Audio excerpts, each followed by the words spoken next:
Pues hola, buenos días Carla, buenos días Marco Antonio, qué bueno que apareciste.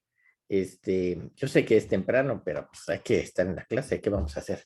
¿No? De todas maneras, las ponemos ahí en video, pero sí es conveniente que de pronto aparezcan para que vean lo que está pasando en este seminario, ¿no? Bueno, miren, hoy voy a hablar de Nimzo con Z, como Nimzovich. Nimzovich fue un jugador del siglo pasado, de bueno, 1800 y pico a 1940, menos, 1930 y tantos, y fue probablemente el tercer mejor del mundo en algún momento, ¿no? Estaba Capablanca, estaba Lekin y estaba él, ¿no? Y Nimzovich era un jugador muy espectacular y con comentarios siempre sarcásticos y escribió un libro que se llama Mi Sistema, un segundo libro que se llama El Bloqueo y después escribió otro que se llama La Práctica de mi Sistema, donde plantea una serie de temas que son normales que se vean en las partidas de ajedrez y él los sistematiza. Y bueno, de acuerdo a Nimzovich, su libro de Mi Sistema es el primer libro de enseñanza verdaderamente del ajedrez, ¿no? Pero desde luego que son las opiniones del propio autor. De todas maneras, Nimzovich es un referente del ajedrez mundial y Christian Donninger, que le dicen Crilly también, es un programador profesional que tiene un doctorado en estadística matemática por parte de la Universidad de Tecnología de Viena. Su creación, cuando se metió a escribir programas de ajedrez, creó uno que se llama Nimzo, ¿no? Yo creo que en honor a Nimzovich. Y, y y más adelante trabajó en otro proyecto que se llama Hydra, ¿no? Hydra es un monstruo de decenas de cabezas o de cientos de cabezas, ¿no? Y entonces, bueno, pues el programa que hizo se portó a una máquina que tenía no sé cuántos procesadores, ¿no? Y curiosamente es un proyecto que pagaron unos árabes que tenían mucho dinero, los árabes parece que tienen siempre mucho dinero, y de todas las partidas que jugó contra grandes maestros, no perdió, creo que no perdió ninguna. Y creo que no perdió ninguna. Y jugó contra Michael Adams, ahorita quizás lo vaya a comentar otra vez, pero jugó contra Michael Adams, uno de los grandes maestros del momento, este, un encuentro a 6 partidas, y Adams solo le pudo sacar 2 empates. Cada vez que ganaba una partida le iban a dar, creo que $10,000. Si empataba le daban 5,000 y si perdía le daban cero, ¿no? Y entonces Adams se llevó $10,000 y Nigel Short, un gran maestro británico, que también es muy irónico, dijo, pues es una buena manera de ganarse $10,000 sin trabajar mucho, ¿no? Pero en realidad, Hydra demostró que era casi invencible en términos reales, ¿no? En términos prácticos, ¿no? Pero bueno, pero sin embargo, Donninger tiene otras contribuciones importantes, como algo que se llama la heurística del movimiento nulo, ¿no? El movimiento nulo, se publicó en la revista ICGA, significa, es un movimiento que se considera una jugada mala. Y esto estamos hablando de la teoría de juegos. Acuérdense que la teoría de juegos es la descripción de los conflictos, ¿no? A través de un juego. O sea, los juegos es un escenario donde hay conflictos, ¿no? Y entonces se considera que la jugada nula o jugada, es una decisión de un jugador de no realizar un movimiento cuando es su turno. Eso no puede pasar en ajedrez. Es decir, no puede uno decir paso, ¿sí? Hay posiciones en ajedrez donde estoy obligado, bueno, siempre estoy obligado a hacer jugadas, pero cuando me toca jugar, de pronto todas las jugadas que haga pueden ser malas, y entonces a eso se le llama Zugzwang. Zugzwang es una palabra alemana que significa obligación a jugar. Cuando estoy obligado a hacer una jugada y cualquier jugada que haga es mala, pues estoy en Zugzwang, estoy en una posición mala, ¿no?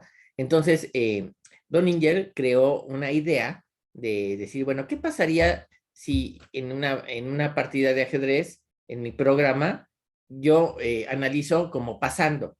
¿Qué pasaría si paso? No paso sin jugar. Y entonces, a partir de ahí, esa idea permeó en el mundo de la programación de computadoras para ajedrez, y hoy en día es usar la idea de Donninger para analizar posiciones es estándar en la programación de programas de ajedrez hoy en día, ¿no?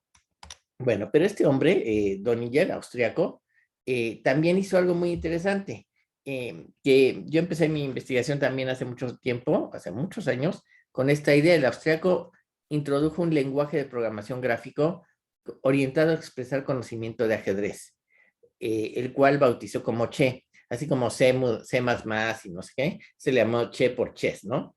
Que usa, bueno, que funciona de la siguiente manera. NIMSO tiene en su esquema de programación algo que le llaman el oráculo, que es el núcleo del programa.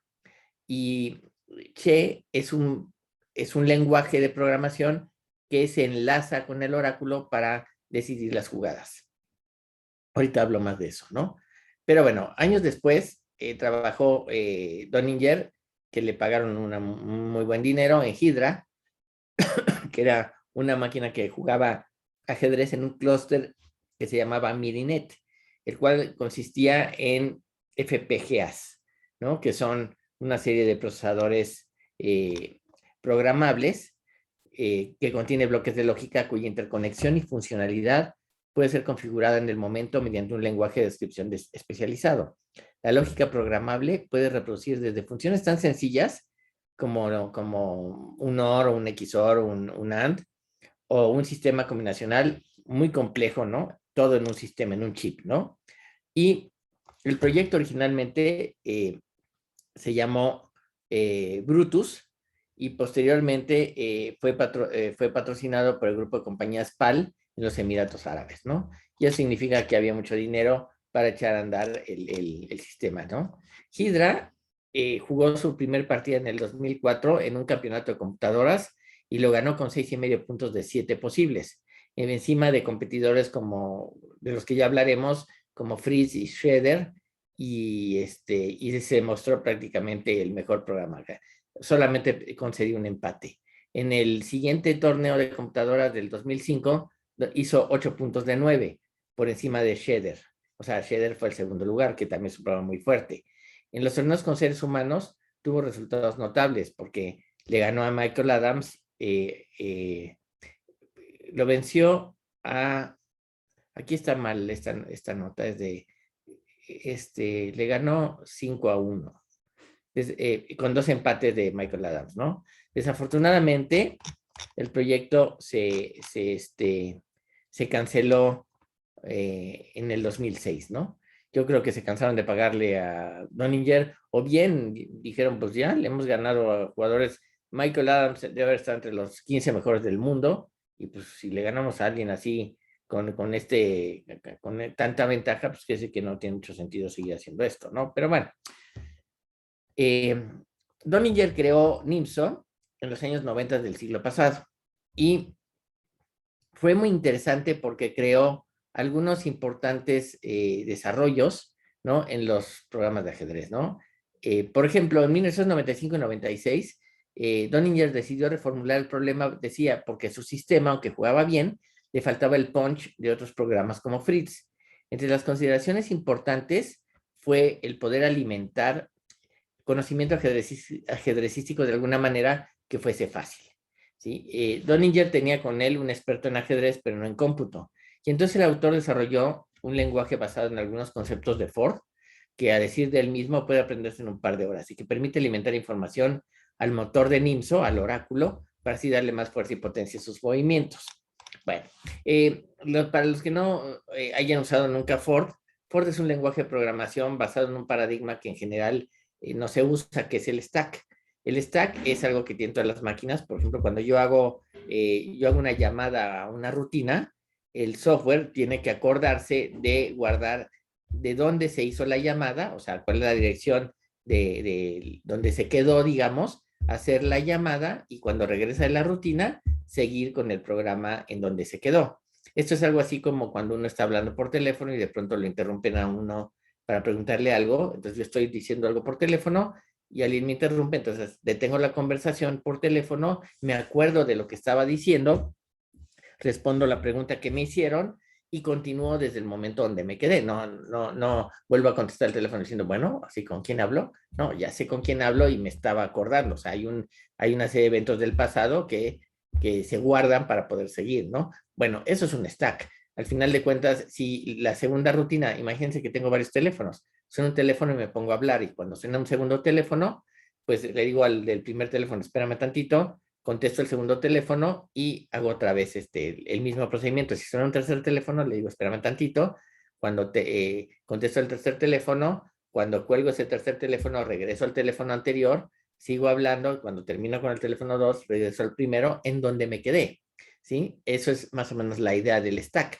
El stack es una estructura que ustedes conocen perfectamente, que es lo primero que entra es lo último que sale, es como una caja, ¿no? Entonces, que tiene la tapa por abajo puesta, ¿no? Y que no se puede quitar. Entonces voy metiendo, por ejemplo, libros y los voy poniendo en una pila y el primer libro que pongo es el último que puedo sacar, ¿no? Si a lo mejor en sus clases de estructura de datos habrán visto el stack, seguro lo han visto, y han visto que hay filas first in, first out. Las filas FIFO, first in, first out, son las filas que se usan normalmente en los bancos, ¿no? O sea, el primero que entra es el primero que se atiende y es el primero que se va, ¿no? En el stack, pues no es una estructura que se usa en el banco, ¿no? El primero que entra no es el último que se va, ¿no? En general, ¿no? Entonces, bueno, Ford, este Donninger creó un lenguajito basado en Ford, ¿no? Que dice que se puede aprender en un par de horas. Yo tengo mis dudas de que se puede aprender en un par de horas, pero bueno. Donninger indica que su lenguaje puede especificar conocimiento ajedrecístico. ¿Qué significa eso? Significa que ciertas situaciones en ajedrez que se conoce cómo se resuelven, se deben traducir a código, ¿no? Esto es como, por ejemplo, si ustedes quieren hacer un programa para una escuela primaria donde tienen un listado de alumnos, ¿no? Y el que los contrata le dice, no, lo que quiero es tener los listados de los alumnos por orden alfabético. Bueno, probablemente ustedes piensen de inmediato la idea de, voy a crear un arreglo, los salones no tienen más de 50 alumnos, entonces voy a hacer un programita que pida los datos de los alumnos y que me los ordene alfabéticamente de forma automática. Cada vez que se alimenta un nombre, todo se ordena alfabéticamente, ¿no? Entonces, yo estoy traduciendo a código las ideas de tener una lista de alumnos, ¿no? Y que además ordenadas alfabéticamente. A mí me pasó hace muchos años, cuando había las máquinas de 8 bits, hace muchos años, me pidieron un programa en una preparatoria que sacara las listas de alumnos. Y entonces, pues hice eso precisamente, puse un programa que iba alimentando los datos de los alumnos y cuando le daba un OK o terminaba, se ordenaron alfabéticamente, ¿no? Y bueno, ya cuando me lo pagaron y se los presenté y se los dejé, me dijeron, wow, ya se ordena. Y a mí me parecía algo como que obvio, ¿no? Pero bueno, el punto es ese, ¿no? Los programadores lo que hacemos es traducir las ideas a código, ¿no? Y Donninger hace un lenguaje que quiere especificar este conocimiento ajedrecístico que los jugadores de ajedrez tienen, pero ¿cómo especificarlo? Y entonces para eso se le ocurrió una interfaz gráfica en donde el experto puede alimentar la información de manera sencilla, usando menús, botones, listas, es decir, como si fuese un editorcito gráfico, ¿no? No, pero ojo, dice Donninger, no debe tener necesidad de programar el sistema. Sin embargo, dice Donninger, debe poderse de forma alternativa programar al estilo tradicional como en cualquier lenguaje de programación. Esto es equivalente a lo que se hacen con los sistemas RAD hoy en día, los Rapid Application Development, los RAD, que uno puede decir, bueno, quiero crear mi ventana para Windows, y entonces pongo botones, pongo listas, pongo editores, pongo listas de ítems, pongo menús, pongo una serie de cosas, ¿no? Pero eso, si yo puedo ver el código y ver lo que se genera. Eso se hace normalmente, por ejemplo, en Delphi se hace de forma automática y en otros lenguajes también. Y entonces ya tengo la parte gráfica armada, ¿no? Entonces no necesito armarla con código. La escribo, no la escribo, la represento gráficamente y hay un programa que tiene el lenguaje de programación que traduce a código y es el código fuente de mi programa al final del día, ¿no? Entonces, Donninger dice, bueno, si quieres puedes usar la interfaz gráfica o bien puedes usar el modo alternativo y tradicional que es escribir el código, ¿no? Bueno, ahora, este conocimiento adicional que se le va metiendo al oráculo, o sea, al control de NIMSO, ¿sí? No debe modificar el código del programa de ajedrez, es decir, te estoy dando más información.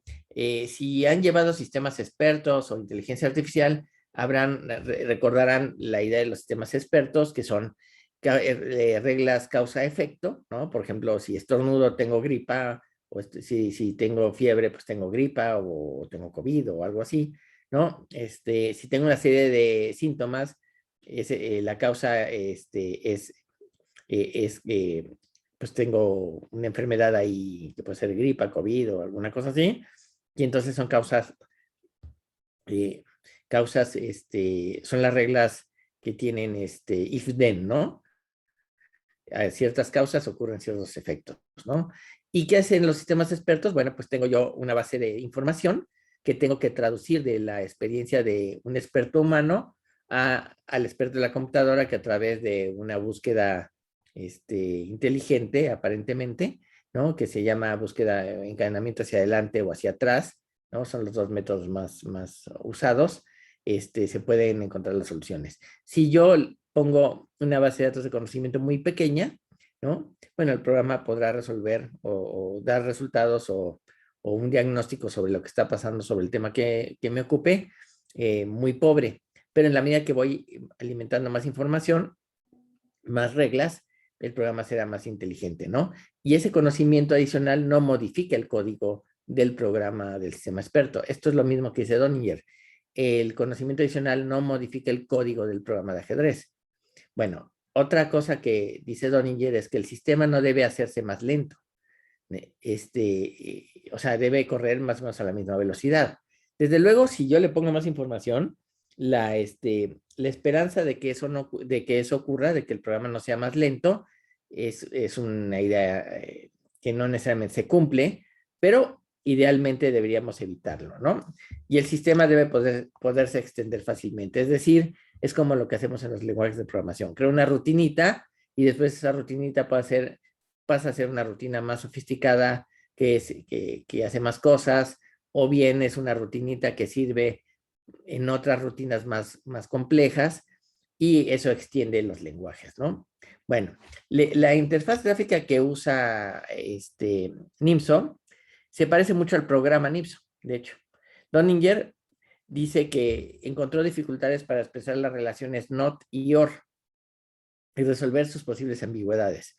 Una vez que el experto define la posición, o sea, un patrón específico de piezas y peones, se le pide al sistema que le ponga un nombre y de cómo se resuelve. Es decir, cómo el bando en cuestión, el bando saca ventaja. Esto es convertido, o sea, esta descripción gráfica se convierte al lenguaje de programación Che, el cual puede editarse en Linux con VI o con cualquier editor, ¿no? Hoy en día Linux y cualquier Unix tienen varios editores, ¿no? De hecho, la interfaz gráfica permite que el experto de ajedrez se libre de saber de código en un lenguaje de alto nivel. Y en este sentido, la interfaz es como una especie de preprocesador. Yo pinto lo que quiero, la posición que quiero, la situación que me interesa describir, y el sistema me crea pues el texto, el código fuente, ¿no? Bueno, de acuerdo a Donninger, el lenguaje Che, C-H-E, como chess, ¿no? C-H-E, chess es ajedrez en inglés, está influenciado por Say y por Ford en su nivel conceptual y filosófico. El lenguaje tiene 3 unidades semánticas y sintácticas: patrón, consejo y regla. Vamos a describir esto para que lo observen. Donninger dice que un patrón y un consejo pueden ser usados dentro de un número arbitrario de reglas. Es posible anidar patrones y consejos, pero no reglas. Así pues, el patrón se podría definirse como el patrón A y el patrón B, o sea, con un AND, y también como el patrón A o el patrón B. O sea, puede combinar ANDs y ORs en la medida que yo quiera. En ese sentido, se parece un poquito a Prolog, ¿no? Donde los conectores son lógicos son AND y OR, ¿no? Che soporta, como C, una instrucción include, lo que hace que los patrones y consejos, ¿sí?, se puedan poner en el NIMSO selectivamente, ¿no? Yo quiero nada más los patrones de la defensa siciliana o de la española o de la o de la India Rey, qué sé yo, y solamente incluyo esos patrones o esa información que hace que el programa ajedrez juegue mejor.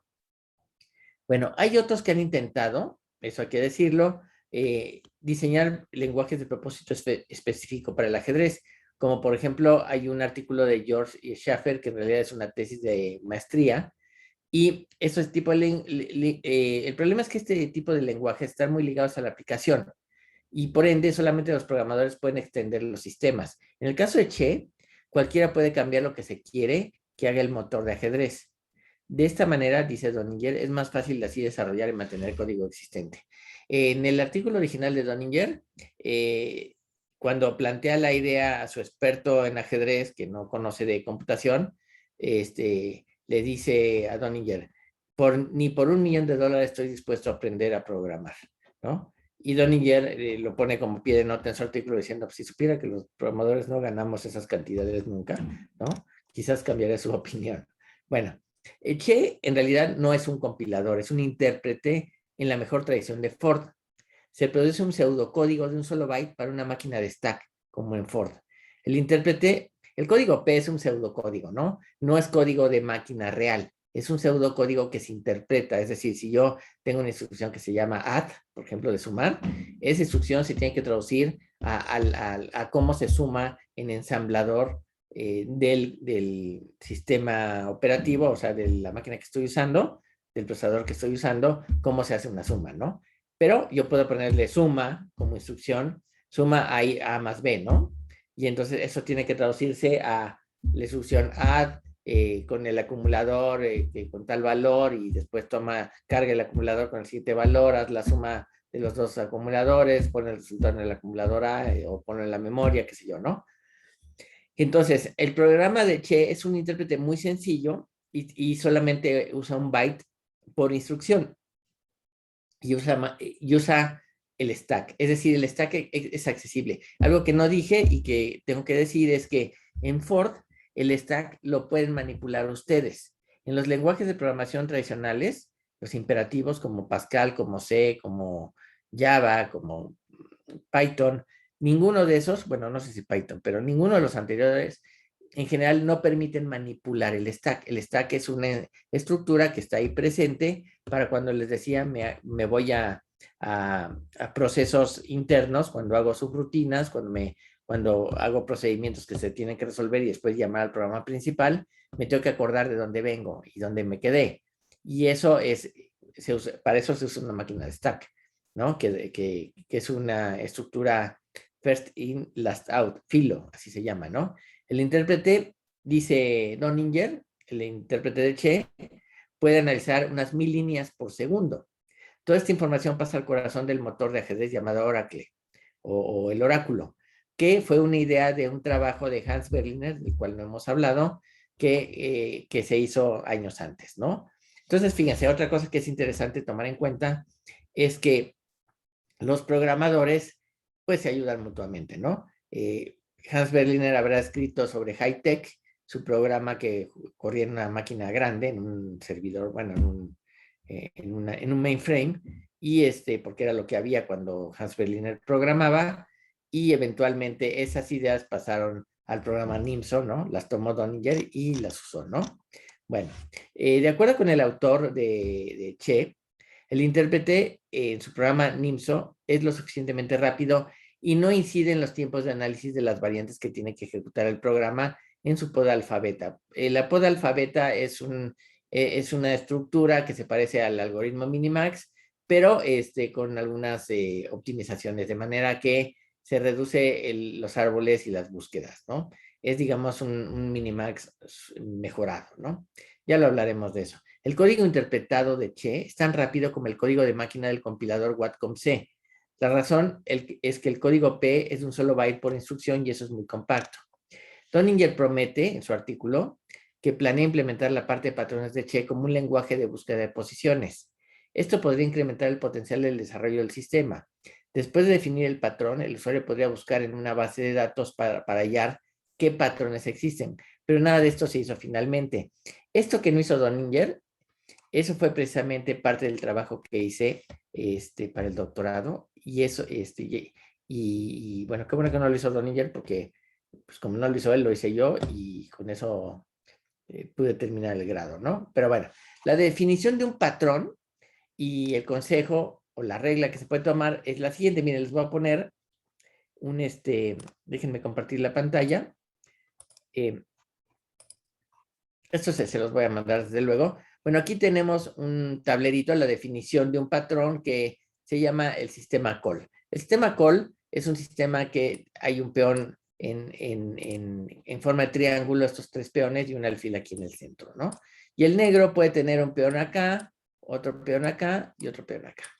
Básicamente es una estructura que se da mucho, ¿no? Y el patrón tiene un nombre, acuérdense, el patrón se llama P-call, como pattern call, el patrón call, que dice, tenemos peones blancos en la casilla E3, en D4 y en C3, ¿ok?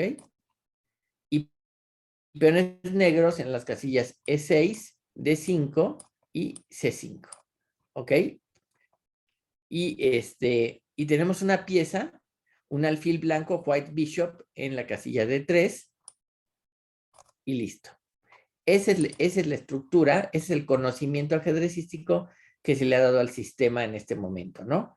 Y ahora, bueno, ¿cuál es el consejo? Aquí está el consejo a call, advice call. Fíjense cómo utiliza esta nomenclatura: P para pattern o para patrón, A para advice o consejo, ¿no? Y dice, el patrón sería, buenas jugadas serían mover el peón de C5 a C4, ¿no? Por ejemplo. Buenas jugadas sería mover un caballo que estuviese acá, ponerlo en C6. Debilidades, perdón, no, peón por peón, C5 a D4 es buena jugada, pero jugada débil sería del peón negro jugar C5 a C4 acá, atacando el alfil, ¿no? Y a eso define la regla call, es el patrón call con el advice call, ¿ok? Entonces, así se define una regla en el lenguaje de Donninger, ¿ok?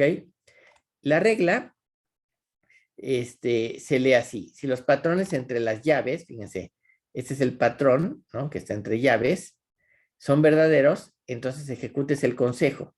Así, primero se juega el caballo y después peón por peón, ¿no? Entonces, buenas jugadas podrías capturar el peón o mover el caballo. Cualquiera de las dos son buenas, ¿no? Entonces, aunque no tiene conectores lógicos, aquí perdón, aquí en esto que está marcado tenemos los buenos movimientos, que son mover el peón o mover el caballo negro, ¿no? Y subir el peón de C5 a C4 resulta una mala jugada, ¿no? Bueno,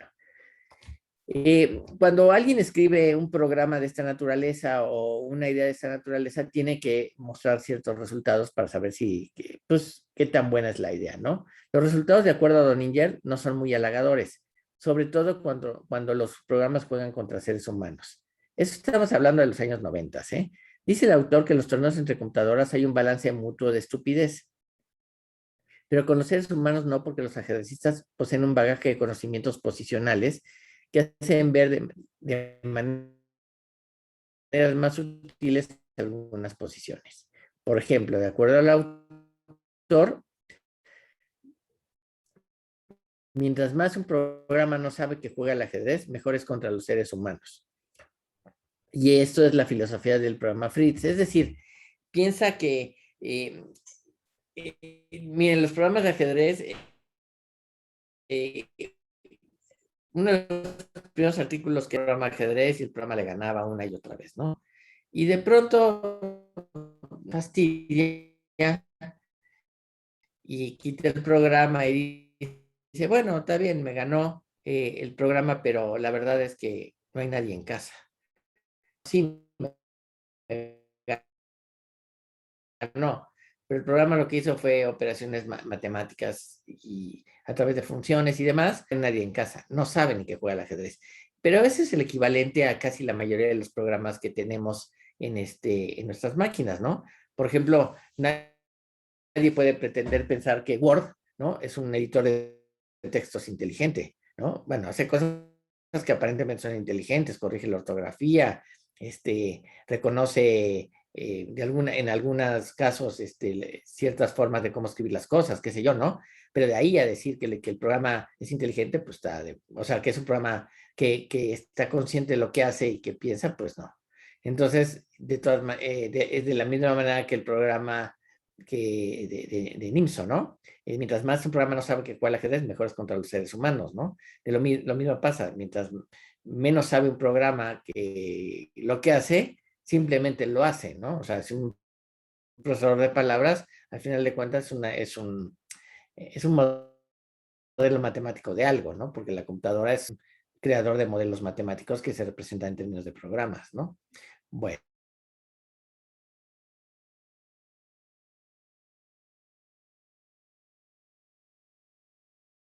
No es aplicable directamente para cambiar el comportamiento de un programa de ajedrez. De hecho, Donninger piensa que no es la bala mágica, ¿no? De Magic Bullet, ¿no? Que se esperaba, ¿no? La bala que resuelve todo, ¿no? Al menos en un principio. Sin embargo, puede verse como una herramienta que puede incrementar en lo razonable las cosas que la computadora puede hacer. Fíjense, si ustedes tienen un teléfono celular, hoy los teléfonos celulares, los de gama media y alta, tienen montones de prestaciones. Por ejemplo, si ustedes están en un ambiente donde hay poca luz, ¿no? Normalmente lo que van a ver es, sí, bueno, perdón, ahorita te contesto, Marco. Es que Marco pregunta si es equivalente a pasar la prueba de Turing. Bueno, es que la prueba de Turing es que te haga creer que es inteligente, ¿no? O sea, que tú creas que es inteligente. Por ejemplo, un procesador de palabras no pasa la prueba de Turing, ¿no? Y un programa de ajedrez que juegue mejor, sabemos que es un programa de ajedrez, ¿no? O sea, el problema es que cuando la prueba de Turing tiene que ver con esta idea de si el programa es consciente de sí mismo, ¿no? En realidad no lo es, pero si nos engaña, podríamos decir que pasa la prueba de Turing, ¿no? Si nosotros sabemos poco de cómputo y usamos un programa como Word y el Word nos corrige los documentos automáticamente, decimos, no, pues es un programa inteligente, ¿no? Entonces pasaría la prueba de Turing en ese sentido, ¿no? O sea, vamos, siendo bastante de manga ancha, ¿no? Podríamos pensar así, ¿no? Bueno, entonces, lo que les decía, Donninger no piensa que sea la solución final, la bala mágica que resuelva este asunto del ajedrez, ¿no? Pero, le, a Donninger, al final de su artículo, plantea lo siguiente, dice que tenía un programa que sabía demasiado, porque su experiencia le había dicho que lo que hay que hacer es un programa que no entienda ni que está jugando al ajedrez, ¿no? O sea, alimentar información de ajedrez a lo mejor no es la mejor idea, ¿no? Y en el torneo Aegon del 96, en donde jugaban grandes maestros contra computadoras, el programa NIMSO 3 había jugado bien y se le estimaba un elo de 2598, que es de gran maestro.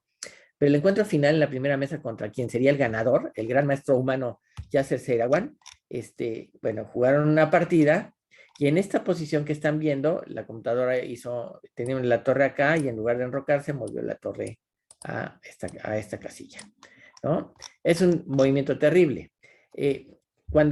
Obviamente, cuando se jugó esa partida, pues se hace la jugada que dice la máquina y no se pregunta nada, ¿no? Y Donnie se pregunta cómo fue posible o qué fue lo que pasó, ¿no?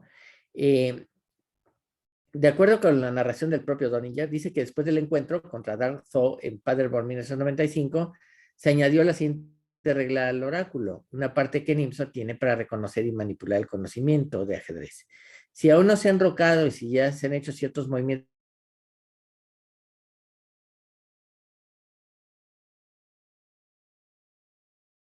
de defensa en Francorama, las jugadas ejércitos más. La torre, como la jugada probablemente correcta. Pero el oráculo castigaba el movimiento duramente en la evaluación y decía, no, hay que jugar otra.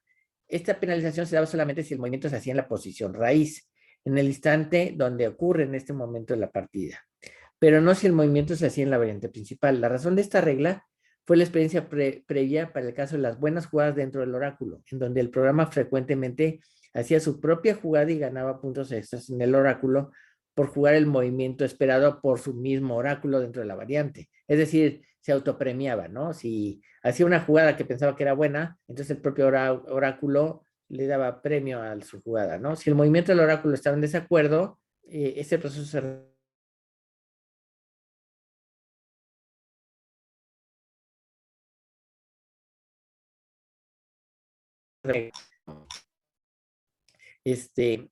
Eventualmente perdió la máquina y Seidawan se coronó como el campeón de este encuentro entre hombres y máquinas, ¿no?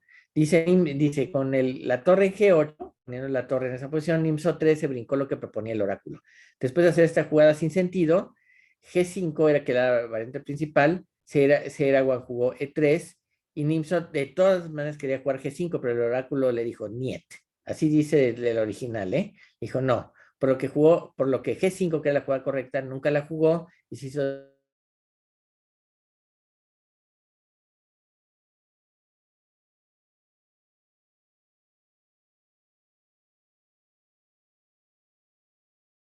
de 6.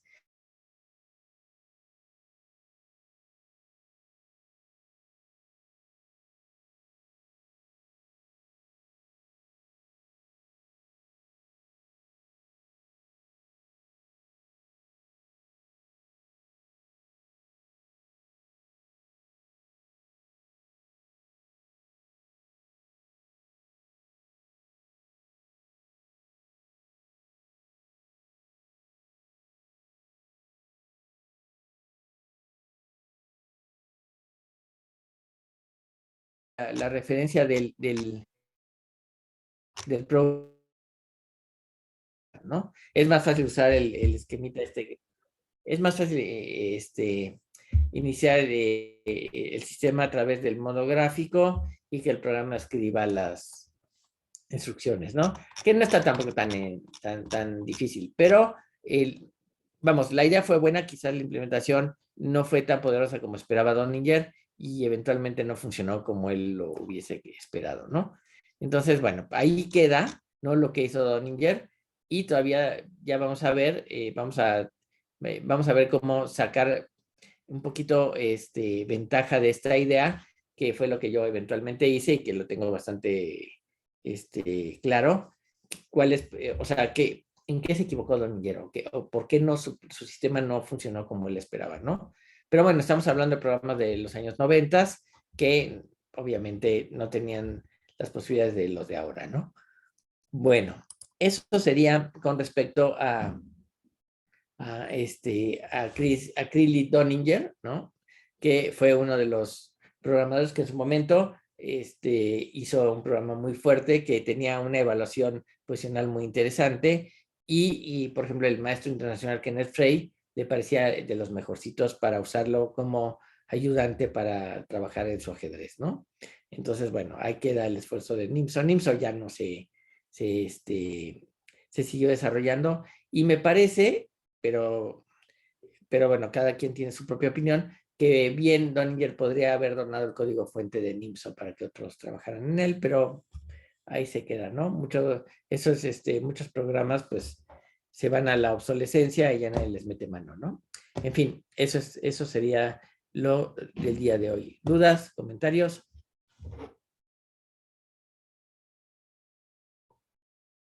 ¿Nada? ¿Todo bien? Muy bien. Bueno, gracias Carla, gracias Marco Antonio. Aparézcanse para esta clase. Carla no falta. Marco Antonio, no habías venido. ¿Qué pasa contigo? No debes faltar. Trata de no faltar, ¿no? De todas maneras, Sí, profe. las clases están en ¿cómo se llama? En el, en el chat, ¿no? Ahí la estamos poniendo. Y también les voy a mandar los documentos de lo que hablamos hoy, ¿no? Aquí. Y nos vemos el viernes por acá. Hoy que es miércoles, ¿no? ¿Hoy es miércoles? Sí, hoy es miércoles. Sí, nos vemos el viernes por acá entonces. Bueno, muy bien. Pues bueno, buen día a todos y nos vemos el viernes por acá a las 8. Gracias.